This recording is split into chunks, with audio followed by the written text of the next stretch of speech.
Welcome. In this explainer, we're jumping right into a really fundamental part of the CIMA E2 syllabus, Chapter 5, all about controlling organizational performance. We're going to explore how great managers take that big picture strategy and turn it into focused action, making sure every single person is pulling in the same direction. All right, let's get into it. Okay, right from the get-go, let's lock in the most important idea for this whole chapter. The exam, you see, it doesn't just want you to spit out definitions, it's looking for analysis. So, as we cover everything today from setting objectives to building culture, I want you to keep asking yourself one simple question. How does this actually help implement the company's strategy?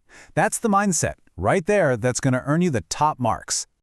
So, here's our game plan for this session. We'll start at the very top with the high-level purpose of control, then we'll move through the more formal systems like MBO and policy, and we'll finish up with the crucial, and I mean crucial, role of culture. Let's dive right in. Let's start at the top of our pyramid with the why. Before we get into all the different methods of control, we really need to get our heads around its fundamental purpose, which is all about turning a company's vision into actual, real-world results. So here's the core problem that control systems are built to solve. In any big group of people, there's this natural drift for individuals or teams to focus on their own goals. It's a force sometimes called centrifugal tendencies. Well, organizational control acts kind of like gravity, pulling everyone back toward that common center. This creates what we call goal congruence, which is just a fancy way of saying a state where everybody's effort is perfectly aligned with the company's main objectives. This pyramid illustrates that process perfectly. See, at the very top, you've got the big picture strategy. That then gets broken down into tactical plans for different departments, and then finally into the operational, day-to-day tasks for every single employee. The real magic of a good control system is creating that clear, unbroken line of sight so a person working on the front line can actually see how their daily work connects directly to the company's ultimate goals. Okay, so now let's look at a classic framework for making this alignment happen in the real world. Management by Objectives, or MBO. This was developed by the legendary Peter Drucker, and it's become a primary tool for translating that high-level strategy into meaningful, personal targets for every employee. Now, the absolute key to the MBO process is right there in step 2, that one word, jointly. This is not a top-down command, it's a dialogue. The manager and the employee, they sit down together to define the goals. And this simple act of collaboration, well, that's what creates a powerful sense of ownership and empowerment, which, as we know, are massive drivers of performance. This is brilliant because it highlights a fantastic connection between MBO and motivation theory. That review process, it's not just about checking boxes. As the motivation expert Hertzberg pointed out, getting feedback and feeling a sense of achievement are incredibly powerful motivators. A well-run MBO system delivers on both of those, turning a simple control process into a powerful tool for developing your people. Okay, let's move down that pyramid a bit to the more formal framework of control. We're going to group the next few sections together to cover what you might call the hard lines, the essential policies, laws, and monitoring procedures that provide the rigid structure for performance. These are the absolute non-negotiables. We'll kick off with Section 5.3, Health and Safety. Now, this isn't just a nice-to-have or some simple hygiene factor. Under legislation like the UK's Health and Safety at Work Act, it is a critical legal duty. And getting this wrong doesn't just cost money, it can absolutely destroy an organization's reputation. This distinction is so important for your exam. The employer, they hold the ultimate responsibility for creating a safe system. But, and this is a big but, it's a shared obligation. Employees also have a legal duty to take reasonable care of themselves and others.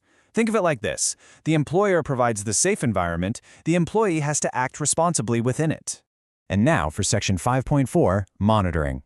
I mean, a control system is pretty useless if you don't actually track your progress, right? But this isn't about drowning in data.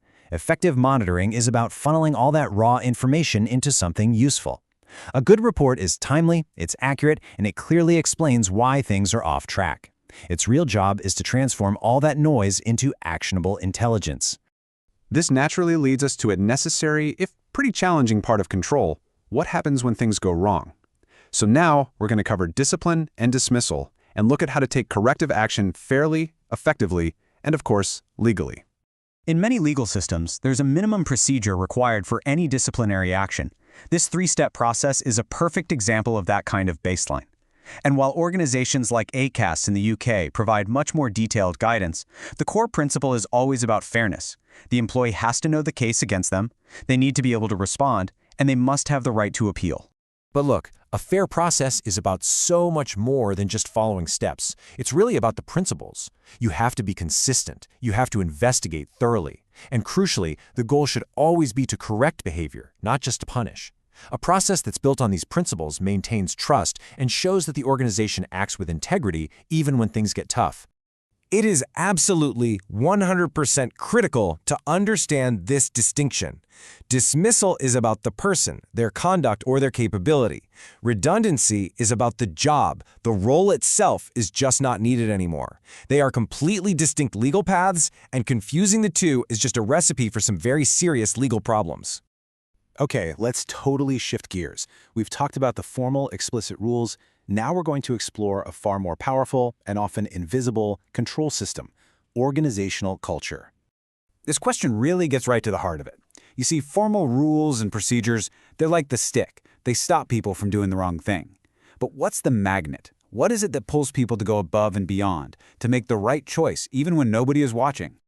The answer, of course, is culture. It's that unwritten rule book, the way we do things around here. A strong culture acts like an internal guidance system, helping employees make the right decisions without ever having to check a policy manual. It's the ultimate tool for achieving that goal congruence we talked about right at the start. And here's the crucial thing. Culture isn't just some vague, fluffy concept. As you can see here, it is actively shaped by very tangible things. The behavior of leaders, the way reward systems are designed, the stories that get told. These are the things that send incredibly powerful signals about what really matters, and they shape behavior far more effectively than any policy manual ever could. Wow, we've covered a lot of ground, haven't we? From high-level strategy all the way down to the subtle power of culture. So let's bring it all together now with a quick recap and connect it directly to your success in the E2 exam. So here's the entire chapter in a nutshell. It all starts with strategy.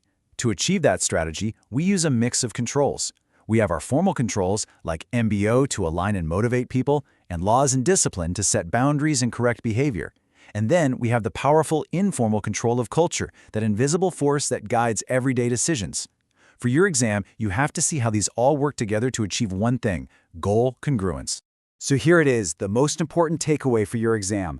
Never discuss any of these controls in isolation. If a question is about discipline, don't just list the steps. No, connect it back to strategy. Explain how a fair process builds a culture of trust, which in turn drives the high performance needed to achieve those strategic goals. Always, always ask that one question: how does this help implement strategy? That connection right there is the key to unlocking top marks. Thanks so much for joining this explainer.